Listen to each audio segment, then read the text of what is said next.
Now that we know what variables are, how do we use variables? Well, let's go back. We're going to have two main ways that we use variables. Let's take a look at our first way. And this is just kind of a review. Let's say we have the problem 7 plus 7 plus 7 plus 7 plus 7. It has no variables in it. Well, 7 plus 7 plus 7 plus 7, that's repeated addition. That's just repeated addition. That just means, I have 1, 2, 3, 4. I have 5 groups of 7. And you know that 5 groups of 7 can be rewritten as 5 times 7, which is 35. Okay, that's nothing new. Well, now let's take a look at what does that mean if instead of a 7, I have a variable, I have an unknown number. Well, what would n plus n plus n plus n plus n be? A number plus itself plus itself plus itself plus itself. Well, I'm not going to have an actual number here because I don't know what n is standing for. But wait, this is still repeated addition. It is still 2, 3, 4, 5 groups. It's still 5 groups of some number. I'll put a little number hash standing for that number. It's still 5 groups of a number, which we're calling n. Wait, I could write it as multiplication.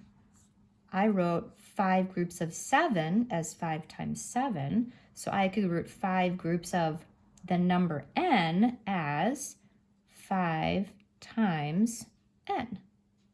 Now, in algebra, a lot of times when we have a variable here, I don't write that little multiplication symbol. I just write 5n. And I know that 5n is the same thing as 5 times n. So both of these two things are saying the same thing, but this is what we're going to end up using. Okay, let's do some practice. We're going to write this out the long way just to help our brain understand what these mean. And there's an invisible multiplication sign right there. This is saying 4 times n. And I know that this is repeated addition. This is 4 groups of some number. That means I have some number added together 4 times. So 4n is really saying n plus n plus n plus n. Let's try this one, 3x. This is saying 3 times some number, which I'm going to call x. And this is also repeated addition. This is 3 groups of some number. So that means I have an x plus an x plus an x. I have 3 groups of x's added together.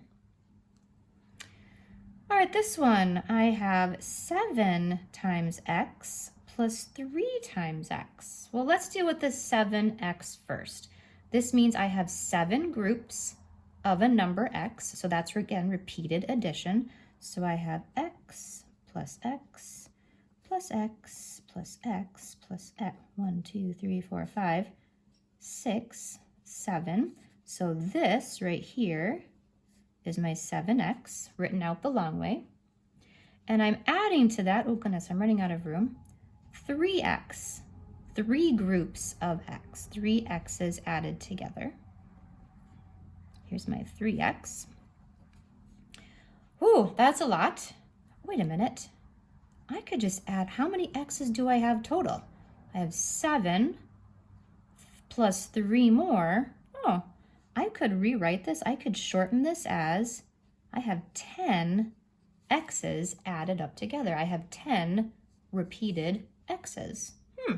7x plus 3x equals 10x. And if you write this out the long way, you can see why.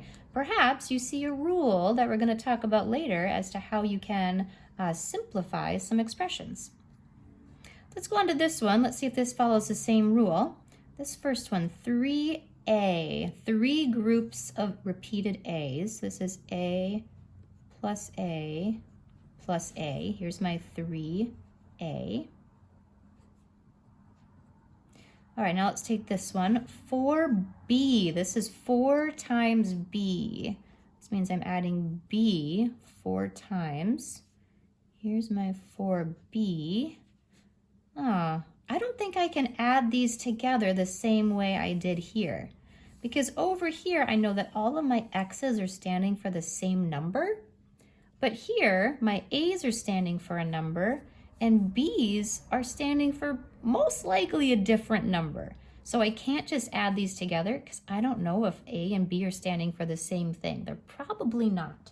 So I can't add these together like I could over there. They are unlike terms.